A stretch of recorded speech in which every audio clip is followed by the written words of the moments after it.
Assalamualaikum warahmatullahi wabarakatuh.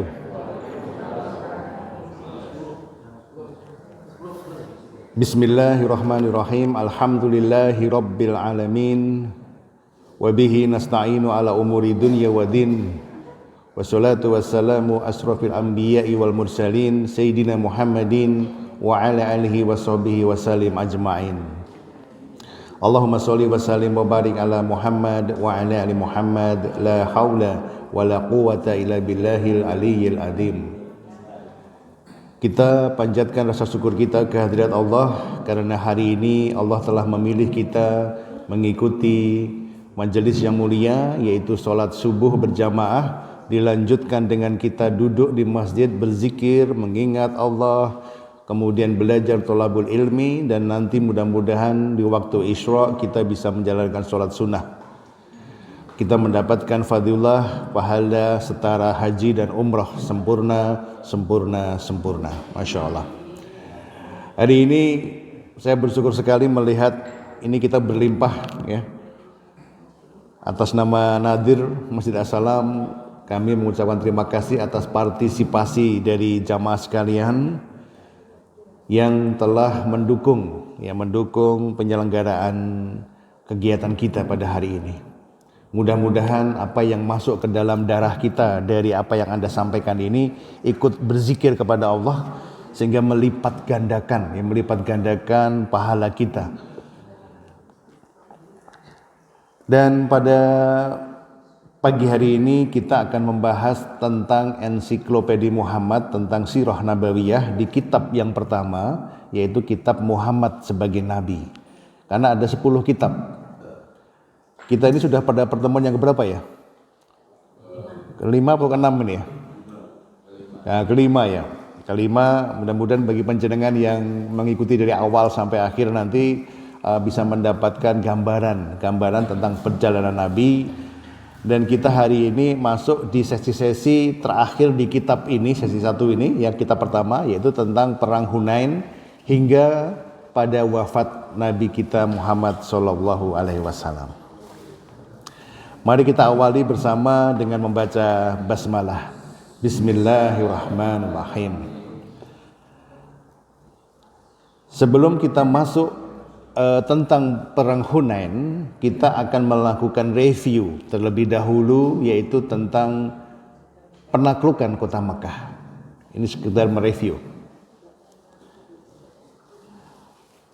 Adanya pelanggaran perjanjian Hudaybiyah yang dilakukan orang-orang Quraisy, orang-orang musyrik, membuat Nabi Muhammad segera berangkat ke Mekah diiringi 10.000 pasukan bersenjata lengkap.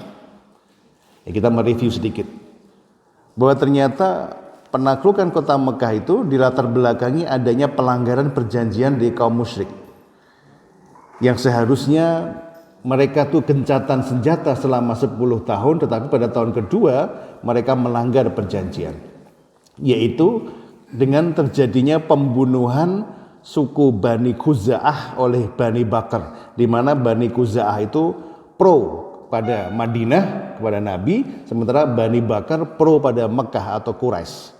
Nah, ini menyebabkan Nabi segera memimpin 10.000 pasukan untuk menangkap, menghukum orang yang melanggar perjanjian ini. Jadi demikian penting makna perjanjian pada masa itu ya, sehingga ini menjadi sesuatu yang sangat penting untuk direspon. Pemimpin Quraisy waktu itu merasa di pihak yang bersalah, bingung mereka, sehingga tidak punya alasan untuk melakukan perlawanan lagi, dan ketika ada gerakan untuk melawan itu sangat kecil. Ya, pasukan kecil ketika melihat 10.000 datang berbaris, wah ngeper juga ternyata. Wah juga, sehingga tidak mampu mengkonsolidasi. Jadi ini memberikan pelajaran bahwa orang yang bersalah itu tidak mampu mengumpulkan kekuatan. Akhirnya Mekah berhasil dikalahkan tanpa perlawanan dan pertumpahan darah pada 10 Ramadan 8 Hijriah. Pada bulan Ramadan, pada saat pasukan ini berpuasa, mereka melakukan persiapan bertempur karena ada Quraisy yang melanggar perjanjian. Nah, tidak ada perlawanan dari kaum kafir Mekah. Ketika Nabi berhasil menguasai Mekah, menaklukkan kota Mekah, Nabi Muhammad justru mengumumkan pengampunan kepada semua musuhnya. Masya Allah, Anda perhatikan ini. Orang yang dikejar, dianiaya, mau dibunuh, tapi ketika dia berhasil menaklukkan, justru mengumumkan pengampunan kepada para musuh-musuhnya. Ini jaminan perlindungan Nabi ketika pasukan ini berhasil memasuki kota Mekah. Beliau mengatakan, waktu itu pemimpin tertinggi kaum kafir Quraisy adalah Abu Sufyan. Ini disebut nih, barang siapa masuk ke rumah Abu Sufyan, dia aman. Omongan ini memberi dampak kepada pemimpin besar Quraisy, hatinya merasa bangga. Berarti aku dihormati sama Muhammad. Nah, omongan ini itu menyebabkan Abu Sufyan nanti kemudian jatuh cinta kepada Nabi dan akhirnya masuk Islam. Ini, Anda perhatikan kalimat retorika, kalimat yang memuji, memberikan pengakuan kepada tokoh Quraisy walaupun dia musyrik tapi diakui. Barang siapa masuk ke rumah Abu Sufyan, dia aman. Barang siapa masuk di Masjidil Haram, dia aman. Barang siapa menutup rumahnya, dia aman. Hindun itu istrinya Abu Sufyan yang membunuh Hamzah, yang memakan jantungnya pun sampai terharu mendengar kata-kata Nabi ini. Masya Allah. Ini pernyataan Nabi Muhammad ya di dalam Futuh Mekah. Dan kita akan menyaksikan, sebentar lagi akan menyaksikan detik-detik bagaimana penaklukan kota Mekah ini terjadi. Mereka yang terusir dari tanah yang dicintainya akhirnya kembali bertemu dengan tanahnya. Mereka yang terusir dan berpisah dari keluarganya akhirnya bertemu dengan keluarganya. Dan mereka akhirnya mengalami perasaan bersatunya cinta, bersatunya kemenangan, dan bersatunya kerinduan. Masya Allah. Hadirin sekalian, sebentar lagi saya akan memutar detik-detik penaklukan kota Mekah. Detik-detik penaklukan Futuh Mekah yang sangat luar biasa. Yang kalau ini kita lihat dengan melibatkan perasaan kita, bagaimana orang yang dipisahkan dari tanah yang dicintainya, kemudian kembali dengan kemenangan. Bagaimana para sahabat yang dipisahkan dari anak dan istrinya bertahun-tahun, akhirnya bisa kembali dan bertemu dengan orang yang merindukannya. Masya Allah. Nah, kita akan saksikan sebuah film, mudah-mudahan ini soundnya masuk ya. Ya, kita akan saksikan sebuah film tentang penaklukan kota Mekah.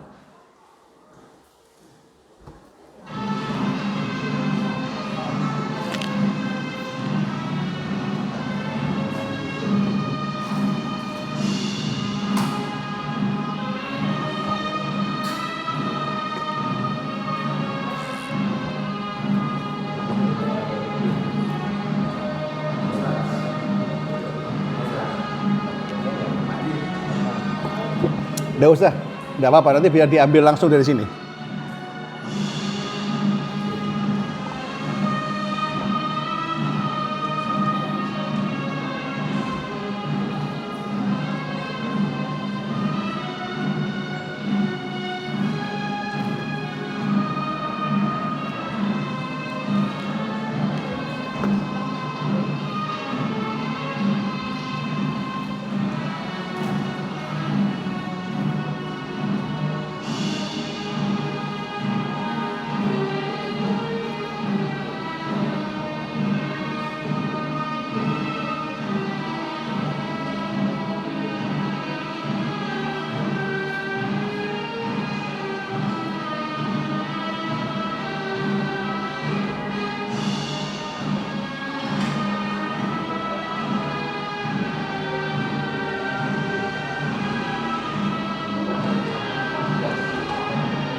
most blessed.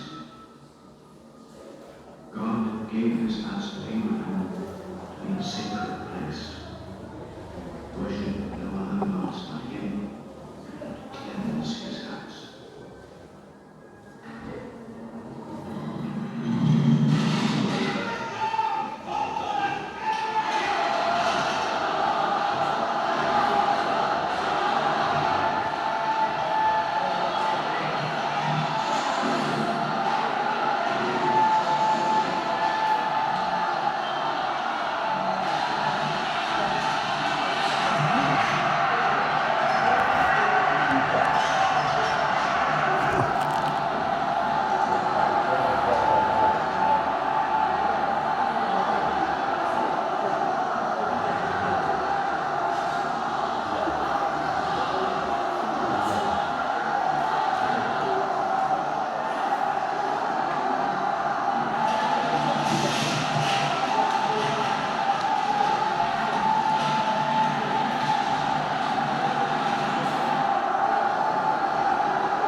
Apa?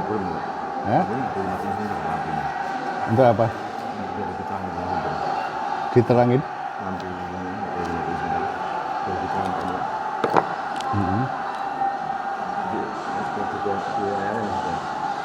Gimana? Oh, udah terlanjur, udah hampir selesai ini. Oh iya, oke.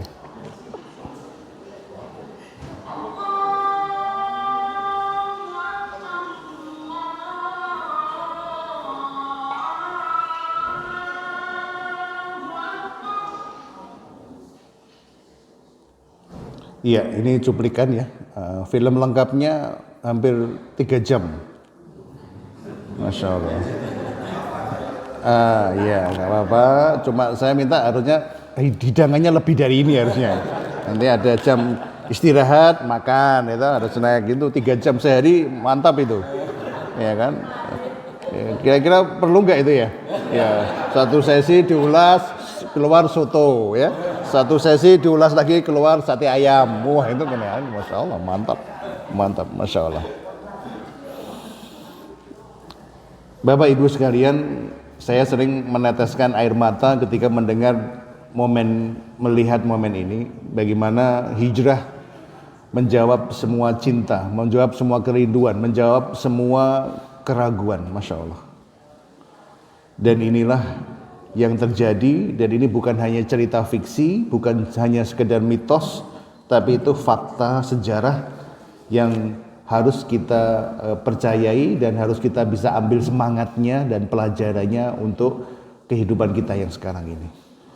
Maka mudah-mudahan panjenengan bisa menyaksikan bahwa sebuah ajaran yang suci dari Ibrahim pun ternyata bisa dikotori dengan ajaran-ajaran yang penuh dengan kemusyrikan. Pelan-pelan, sedikit-sedikit itu akhirnya merusak semuanya.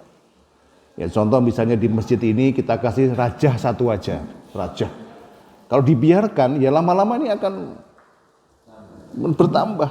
Apalagi di rumah kita, masya Allah, kita mengajarkan sesuatu kemusyrikan dan anak kita melihat dan kita tidak mau menghilangkannya, maka mereka akan melakukannya terus-menerus.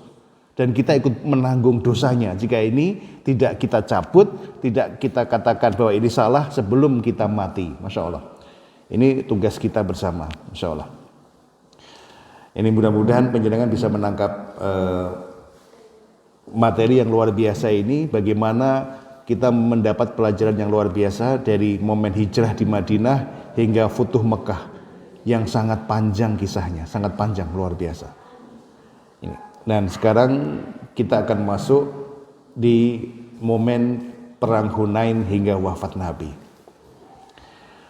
Apakah setelah penaklukan kota Mekah, perjuangan Nabi sudah selesai?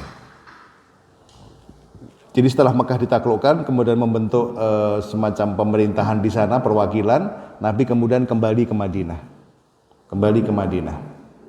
Dan kemudian mengendalikan 2 kota ini untuk disatukan dalam satu pemerintahan, yaitu pemerintahan di bawah Nabi. Ternyata penaklukan kota Mekah membuat ada Bani yang cukup besar, itu Bani Hawazin dan Bani Sakif, itu merasa khawatir. Mereka khawatir bahwa nanti Nabi pun atau Madinah itu akan menyerang mereka. Ini ada kekhawatiran dari suku-suku yang lain yang masih musyrik. Mereka merencanakan menyerang Madinah dan mereka menyiapkan 10.000 pasukan untuk menghadapi pasukan Nabi karena tahu pasukan Nabi sangat besar. Jadi ternyata ada orang yang tidak suka dengan kemenangan ini. Nggak mudah untuk langsung menyatukan semuanya. Nah, menghadapi persiapan perang dari suku Bani Hawazin dan Bani Sakif ini, Nabi kemudian menyiapkan 12.000 pasukan untuk menghadapi mereka. Ini adalah formasi pasukan terbesar Nabi sepanjang sejarah waktu itu. Karena ada bantuan dari Mekah. Orang-orang yang dari Mekah kemudian masuk Islam dan akhirnya siap untuk mendampingi Nabi. Perasaan menjadi pasukan yang lebih besar dan kemenangan yang besar ternyata hampir membuat pasukan Muslim justru mengalami kekalahan ini. Di perang Hunain itu justru terjadi peristiwa di mana pasukan yang besar ini menjadi kacau balau karena ada kesombongan dalam diri mereka. Namun Nabi berhasil menyatukan kembali hingga meraih kemenangan. Nah, kisah ini diabadikan dalam Al-Quran. Ya, di mana Allah Subhanahu wa taala berfirman di surat At-Taubah ayat 25, di mana Allah berfirman, sungguh Allah telah menolong kamu di banyak medan perang, dan ingatlah perang Hunain ketika jumlahmu yang besar itu membanggakan kamu, tetapi jumlah itu sama sekali tidak berguna bagimu, dan bumi yang luas ternyata sempit bagimu, kemudian kamu berbalik ke belakang dan lari tunggang langgang. Kemudian lagi disebut di At-Taubah ayat 26, kemudian Allah menurunkan ketenangan kepada Rasul-Nya dan kepada orang-orang yang beriman, dan Dia menurunkan bala tentara, para malaikat yang tidak terlihat olehmu, dan Dia menimpakan azab kepada orang-orang kafir.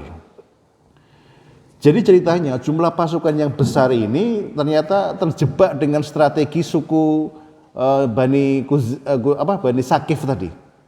Dia ternyata menggiring pasukan ini masuk ke celah pegunungan, di mana dari atas gunung pasukan panah mereka itu menembak pasukan Nabi sehingga kocar-kacir sampai mundur. Nah, kemudian Nabi mengumpulkan mereka kembali, jangan mundur, kita harus hati-hati. Kemudian yang di depan ini maju tapi dengan perlindungan panah juga. Pasukan panah di depan menembak ke atas. Nah, ini mulai perlawanannya mulai seimbang dan akhirnya bisa dikalahkan. Ini sebuah perang Hunain di mana pasukan kita pernah merasa bangga dengan jumlah yang besar. Jumlah besar. Ini sebuah pelajaran bagi kita. Nah, kemudian setelah itu ternyata Nabi juga menghadapi perang Tabuk. Perang Tabuk. Jadi ternyata dengan penaklukan kota Mekah ini membuat Romawi itu resah. Romawi resah dan gelisah. Wah, ini bahaya nih. Ini kalau mereka dibiarkan ini mereka bisa membesar dan akhirnya bisa menjadi lawan dari Romawi yang waktu itu sedang lemah karena mendapat sedang bersaing dengan Persia. Ya, Persia. Kalau nggak salah waktu itu Persia sudah ditaklukkan sama Romawi. Nah, sekarang Romawi mau membesar tapi banyak masalah, lemah. Ini kok ada imperium baru di Mekah. Maka mereka berencana untuk mengirim pasukan ke Madinah. Mendengar berita ini, Nabi memutuskan untuk mengirim pasukan ke Tabuk. Tabuk itu adalah wilayah kekuasaan yang paling jauh yang berbatasan dengan Romawi. Jadi strategi perang pada masa Nabi itu ada yang bertahan, ada yang dia itu melindungi teritori yang paling jauh. Tujuannya apa? Agar melindungi teritori yang sudah masuk Islam. Ini kalau ujungnya di sini, ya harus pasukannya harus di sini menghadapi mereka. Biar jangan di sini. Kalau di sini berarti pasukan yang tadi wilayah yang sudah masuk Islam akan dihabisin sama Romawi. Maka Nabi mengambil perang Tabuk. Ini jaraknya cukup jauh. Jadi kirimlah pasukan. Saat itu kondisi ekonomi sedang tidak baik. Banyak panen kebun kurma itu yang gagal panen. Sehingga kondisinya sangat memburuk. Masya Allah. Namun seruan Nabi ini bisa mengumpulkan 30.000 pasukan muslim. Masya Allah. sangat berat ekonominya. Ya, kisah yang sangat luar biasa pada masa ini adalah ketika Nabi mengatakan siapa nih yang siap menyiapkan perbekalan, peralatan, senjata untuk pasukan kita menghadapi Romawi yang mau datang. Semua sahabat diam. Lalu ngacunglah Utsman bin Affan. Beliau mengatakan, ya Rasul, aku menyiapkan 1000 pasukan, lengkap dengan pakaian perangnya, lengkap dengan senjata perangnya, lengkap dengan kendaraan perangnya, dan perbekalannya selama perang aku yang menyediakan. Oke, baru 1000. Kemudian yang lain ditanya, siapa lagi yang mau nambah? Pada diam sahabat. Utsman ngacung lagi, ya Rasul, aku lagi, 1000 lagi, semua aku cukupi. Sama dengan yang pertama, aku yang cari pasukannya, aku yang membiayai semuanya. Terima kasih Utsman. Kemudian Nabi mengatakan, siapa yang akan menyusul Utsman? Yang lain. Diam semua sahabat. Lagi Utsman, aku lagi ya Rasul, 1000 pasukan. Ada 3000 pasukan yang disuplai oleh Utsman bin Affan, Masya Allah. Kemudian baru setelah itu para sahabat yang lain mulai berkumpul, ya. Kemudian terkumpullah 30.000 pasukan, Masya Allah. Jadi peran pengusaha pada masa perjuangan Nabi itu sangat luar biasa, totalitas. Dan pengusaha pada waktu itu bukan hanya berbisnis kemudian ketika perang cuma bayari tok, enggak. Mereka juga bayari udu plus mendampingi Nabi perang, pakai baju perang. Maka saya banyak ketemu pengusaha yang tanya, Pak Edi, kalau sekarang kan masa kita ikut berperang gitu ya. Ya kalau ada perang ya gimana kita harus maju perang, tapi sekarang kan tidak ada perang ya. Maka perang kita adalah dengan berbisnis yang baik, kemudian mensupport kegiatan dakwah itu. Nah, sampai di Tabuk, Nabi berkemah selama 20 hari. Ternyata pasukan Romawi membatalkan serangannya. Berita ini membuat semakin banyak suku yang memeluk Islam yang mengatakan berarti Romawi takut sama kekuatan Islam. Memang pada saat itu di Romawi ini banyak intrik. Kalau Anda lihat kisah Romawi pada saat-saat keruntuhannya itu banyak sekali intrik dan kaisarnya itu pada menuruti hawa nafsu dan terjadi konflik lah. Contoh misalnya seorang kaisar dibunuh oleh senatnya di ruang senat. Itu luar biasa itu. Di Romawi itu banyak intrik. Nah, semakin lemah mereka dan ketika mendengar pasukan sebanyak 30.000 maju ke Tabuk, informasi ini didengar sama Romawi dan mereka mengatakan, wah berat. Krisis ekonomi ngejak perang dah gitu. Itu ya akhirnya mereka membatalkan, nggak jadi berangkat. Berita ini kemudian sampai nyebar kemana-mana, Masya Allah, dan membuat semakin banyak suku-suku yang tadinya pro Romawi akhirnya masuk Islam. Kejadian ini membuat seolah-olah misi Nabi Muhammad telah selesai. Seluruh rumah di Jazirah Arab kini telah menerima Islam. Masya Allah. Ya. Maka pada tahun 10 Hijriah, Nabi berangkat haji diikuti 100.000 sahabat. Di Padang Arafah, beliau menyampaikan khutbah yang ternyata dihadiri oleh sekitar 1 juta muslim yang hadir pada waktu itu. Inilah khutbah terakhir Nabi yang berisi pesan pentingnya tauhid, menjelaskan, mengingatkan tentang hari kiamat, kesucian nyawa yang tidak boleh orang membunuh tanpa alasan yang jelas, menjaga kehormatan kaum muslim, diminta menjaga harta milik, diminta menjaga hak-hak kaum perempuan, dan larangan riba disampaikan di sini. Di akhir khutbah beliau mewariskan 2 kitab, yaitu Al-Quran dan Sunnah. Ibu sekalian, inilah haji wada, seolah-olah Nabi itu akan berpisah dengan umatnya karena perjuangan telah selesai.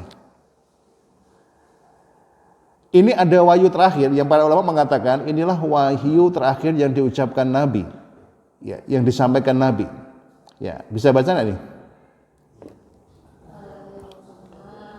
A'udzubillahi minasyaitonir ya. Al-yauma akmaltu lakum dinakum wa atmamtu alaikum ni'mati wa raditu lakumul Islam madina.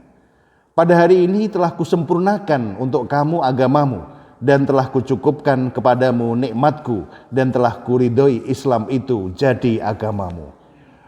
Orang-orang pada senang. Ini agama yang sempurna Islam. Oh, agama yang sempurna Islam. Tapi Abu Bakar justru menangis. Beliau tahu ini tanda-tanda Nabi, tanda-tanda dari Allah bahwa sebentar lagi Nabi akan meninggalkan mereka. Sahabat pada heran, kenapa kok nangis Abu Bakar? Abu Bakar itu dikenal orang yang sangat lembut hatinya. Banyak riwayat mengatakan setiap sholat Abu Bakar itu pasti menangis ketika membacakan ayat-ayat Al-Quran. Karena saking cintanya kepada Allah, saking takutnya kepada Allah, dan saking tawaduknya kepada Allah. Masya Allah. Ya ini ya. Ini sahabat Abu Bakar sudah mengetahui ini tanda-tanda Nabi akan meninggalkan mereka. Nah sekarang kita akan membahas tentang wafatnya Nabi Muhammad. 2 bulan setelah berhaji, Nabi kemudian jatuh sakit. Lemah, tidak bisa lagi berdiri normal. Beliau mengalami sakit kepala dan demam yang tinggi. Kalaupun sholat, beliau sudah sangat berat untuk berdiri. Ya, kemudian beberapa kali minta Abu Bakar menjadi imam. Demam. Saat itu beliau berada di rumah Siti Aisyah dan sempat bercanda dan pingsan beberapa kali di pangkuan Aisyah. Pada waktu itu sebenarnya beliau baru saja dari istrinya Maimunah. Tapi kemudian setelah kesepakatan bersama, biarlah di rumah Aisyah dulu, karena paling muda, yang paling bisa merawat Nabi. Dengan Siti Aisyah ini Nabi pernah bercanda. Ya, di antaranya adalah Aisyah itu mengeluh, ya Rasul, ya suamiku, aku tuh sakit kepala. Tapi Nabi mengatakan, justru aku yang lebih sakit kepala. Dikiranya itu bercanda, padahal memang benar-benar sakit kepala, pusing. Dan Aisyah mengatakan, wahai suamiku, bagaimana jika aku yang mati duluan? Kata Nabi, tidak, bukan engkau yang mati duluan, akulah yang akan menghadap Allah. Tapi ini Aisyah masih belum tahu. Nah, beberapa kali beliau pingsan pada saat kondisi yang berat itu, dan selalu ketika siuman, Nabi selalu bertanya, apakah orang-orang sudah sholat? Apakah orang-orang sudah sholat? Jika belum, minta segera mereka sholat. Karena pada masa itu orang selalu menunggu Nabi jadi imamnya. Sehingga kalau nggak keluar dari kamar, ya semua masih nunggu. Maka beliau mengatakan, ini apakah sudah sholat? Kalau belum, minta Abu Bakar untuk memimpinnya. Nah ini yang diceritakan di buku Ensiklopedia Muhammad. Dan ternyata ya inilah momen di mana Nabi wafat pada Senin 12 Rabiul Awal ya 11 Hijrah pada 23 tahun masa kenabian. Ada yang mengatakan kata-kata yang terakhir diucapkan Nabi adalah ummati, ummati, ummati. Memikirkan umatnya nanti, memikirkan kita semua, Nah, kita akan membahas tentang wasiat Nabi Shallallahu Alaihi Wasallam. Jabir radhiyallahu an berkata bahwa 3 hari sebelum Nabi wafat, beliau bersabda kepada para sahabat dengan kalimat yang sangat penting untuk kita lakukan. Ingatlah, janganlah seseorang di antara kalian meninggal dunia kecuali dia berbaik sangka kepada Allah. Kita harus punya husnudzon kepada Allah. Ini jangan sampai kita punya rasa menduga Allah itu punya rencana buruk kepada kita. Allah itu maha suci. Allah itu tidak mungkin mempunyai niat buruk kepada kita. Apapun kejadiannya, apapun yang sedang kita alami, baik buruknya, itu hakikatnya adalah Allah sedang memberi kebaikan kepada kita. Itu yang dipesankan Nabi. Jangan sampai ini mesti Allah ngesuaraku, ini Allah mesti, nah ini jangan sampai. Semuanya harus kita rubah menjadi prasangka baik kepada Allah. Apakah itu berupa penderitaan, masalah, ujian, cobaan, kita harus punya prasangka baik kepada Allah. Nah ini pesan Nabi begitu. Nah, ada warisan Nabi. Apa warisan Nabi? Kita akan bahas sebentar. Ternyata Nabi Shallallahu Alaihi Wasallam tidak meninggalkan warisan benda apapun kecuali hanya sebilah pedang, seekor keledai dan sebidang tanah yang disedekahkan. Hadis riwayat Tirmizi dan Ahmad. Tidak ada warisan yang lain, harta yang berlimpah tidak ada. Tidak. Tapi hanya sebilah pedang, seekor keledai dan sebidang tanah yang disedekahkan. Bahkan baju perangnya saja itu juga digunakan untuk membayar hutang beliau. Saya pernah ke Museum Madinah. ya di sana. Kalau Anda lihat, itu selain ada ornamen tentang perang Khandaq dan yang lain, itu ada baju perang Rasulullah, Masya Allah. Itu beratnya antara 20 sampai 30 kilo. Bayangkan, berarti 20 itu seperti apa ya mungkin? Seperti nggowo beras itu ya, Masya Allah. Jadi itu baju perang, mulai dari sepatu, kemudian baju besi ya, kemudian topi, kemudian pelindung tangan, itu kalau dipakai semua itu beratnya sampai 30 kilo, bayangkan. Kemudian pedang. Nah, dan kita diminta berperang dengan berat seperti itu, bayangkan. Nah, kalau Anda sudah bawa beban lemak 80 kilo misalnya, ini ditambah 20 kilo, udah 100 kilo. Nah, dan ini naik kuda, ini kudanya harus kuda yang besar, kalau kudanya kuda yang pongkring, wah langsung patah semua. Dan dalam kondisi seperti ini diminta berperang, mengayunkan pedang. Maka waktu itu saya mendengar ada penjaga museum mengatakan bahwa Rasul itu kekuatannya seperti 20 laki-laki Arab. Memang kuat banget beliau ini, luar biasa. Nah kita ini kerja bakti setengah hari sudah ngos-ngosan gitu kan. Ya toh, nunggu jam makan siang gitu kan. Luar biasa sekali. Ngurusi masjid sekecil ini dan kita sudah capeknya minta ampun kan. Nah ini berperang dengan baju perang seberat 25 kilo itu kayak apa? Ini saya pegang, ya Allah memang besi semua. Ini luar biasa. Dan beliau hanya mewariskan ini, pedang, seekor keledai dan sebidang tanah yang disedekahkan. Palah tanahnya sudah disedekahkan, sehingga tidak ada warisan untuk keluarga. Sehingga suatu hari Abu Hurairah, setelah beberapa selang meninggalnya Nabi, berseru kepada orang-orang di pasar, wahai orang-orang, ya katanya, bahwa warisan Nabi sedang dibagi-bagi di masjid. Wah, pedagang yang sedang berdagang itu kemudian berhenti. Tenan nih Abu, tenan kalau dibagi di masjid warisan Nabi. Wah, langsung dagangan ditinggalkan, melayani masjid kabeh. Sak pasar itu. Ternyata semua berada di masjid, kemudian kembali dengan kecewa. Wah, Abu Hurairah kin dobel ya. Tiwas melayu tenanan, jebule kok ora ono apa-apa. Kenapa kok kamu kembali katanya? Di masjid itu hanya ada orang sholat, membaca Quran dan mempelajari halal haram. Rono warisan yang dibagi. Kata Abu Hurairah, celakalah kalian, itulah warisan Nabimu. Tapi kita sering tidak menyadari. Kata hadis riwayat At-Tabari. Jadi masjid itu warisan Nabi. Dan kegiatan di dalamnya yang berisi dengan membaca Quran, menjalankan sholat, mengajarkan tentang sholat, dan mempelajari halal haram, itu warisan Nabi. Jadi orang-orang sering yang dicari warisan itu apa? Materi, harta. Tapi tidak pernah kita ini mencoba memahami bahwa warisan Nabi itu ya masjid. Dan bukannya masjid, di dalamnya ada kegiatan-kegiatan yang berkaitan dengan sholat, baca Quran, mempelajari hal haram. Itulah warisan Nabi. Yang seharusnya menjadi rebutan kita. Kita harus bareng-bareng mensupportnya. Nah ini sebuah cerita, sebuah kisah yang mudah-mudahan membawa hikmah pada kita semua. Karena panjenengan semua ini ternyata mendapat dipilih oleh Allah untuk hidup di dekat dengan masjid kita, assalam. Maka bagaimana kita berusaha untuk mendapat warisan Nabi ini, menjaga masjid ini, mengisinya dengan kegiatan yang bermanfaat, dan kemudian mentradisikan warisan Nabi di rumah kita juga, membaca Quran, mempelajari halal haram, memperbaiki sholat kita. Itulah wasiat Nabi kita, itulah warisan Nabi.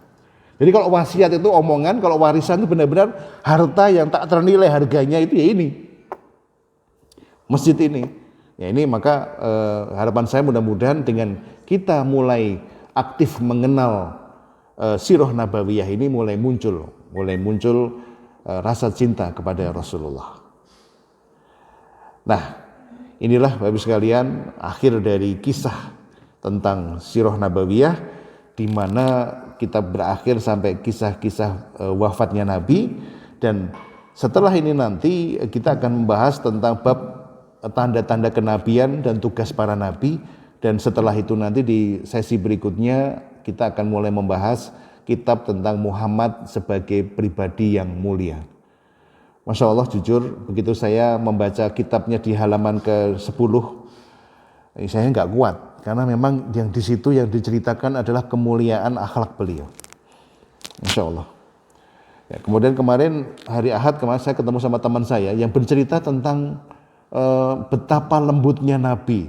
Bahkan pada masa perang pun Nabi tetap memancarkan kelembutan dan kasih sayang. Masya Allah, itu ada kitabnya itu. Saya membaca sekilas itu, wah, Nabi itu luar biasa. Anda masih ingat tentang Bani Quraizoh? Masih ingat? Siapa itu? Suku siapa itu? Yahudi, ya, yang diperangi Quraizoh. Itu ternyata Nabi itu mengutus sahabat untuk ngecek apakah Bani Quraizoh ini akan minta maaf dan bergabung lagi, karena dia ini sudah mengkhianati Nabi di perang Khandaq dengan ngepro pasukan musyrik. Apa yang disampaikan Nabi begini, lihatlah, telitilah apakah mereka benar-benar berkhianat kepada kita dan mengajak perang, dan nanti kamu sampaikan kepadaku dengan bahasa isyarat kalau mereka itu ngajak perang, di mana isyarat itu hanya aku yang tahu. Tapi kalau berita ini tidak benar, kamu boleh sampaikan dengan cara yang terang. Ini dengan cara-cara yang transparan kepada masyarakat, biar masyarakat tahu bahwa berita itu nggak benar. Jadi kalau ngajak perang itu bahasa intelijennya harus pakai isyarat. Tapi kalau ternyata sana itu nggak ngajak perang, sampaikan bahwa nggak ada perang. Jadi Nabi itu sangat mencintai perdamaian. Jadi bukan tiba-tiba, ayo perang nggak, tapi dicek dulu. Kalau bisa nggak perang bagaimana, dikasih kata-kata yang baik dulu. Kalau saya benar-benar sudah mau benar-benar perang, ya sudah, akhirnya dihadapi. Nah, ini tentang kisah kelembutan Nabi pun ternyata tidak hilang pada saat beliau berperang. Selalu berharap pasukan itu menerima Islam dululah, jangan kemudian dihalang-halangi apalagi diperangi. Nah, ini salah satu hal yang mudah-mudahan memberikan kita manfaat, dan mudah-mudahan dengan kita mempelajari dan sedikit tadi melihat film tentang hikmah Futuh Mekah, mudah-mudahan kita bisa bertambah kerinduan kita kepada dua kota suci, Mekah dan Madinah. Dan mudah-mudahan bagi panjenengan nanti yang mungkin belum diberi kesempatan Allah datang ke sana, minimal dengan mengadakan sholat Isra di Masjid As-Salam ini, paling tidak panjenengan mendapatkan pahala haji dan umroh yang sempurna. Dan mudah-mudahan acara ini mendapat berkah dari Allah, mendapatkan ridho dari Allah, dan panjenengan semua yang hadir di sini dicatat oleh Allah sebagai orang-orang yang bersungguh-sungguh menjadi pencinta para nabi, mencintai masjid, dan berusaha untuk menjaga wasiat dan warisan Nabi Muhammad SAW.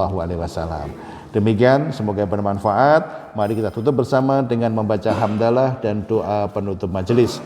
Alhamdulillahirabbil alamin. Subhanakallahumma wa bihamdika asyhadu alla ilaha illa anta astaghfiruka wa atubu ilaik. Terima kasih. Wassalamualaikum warahmatullahi wabarakatuh.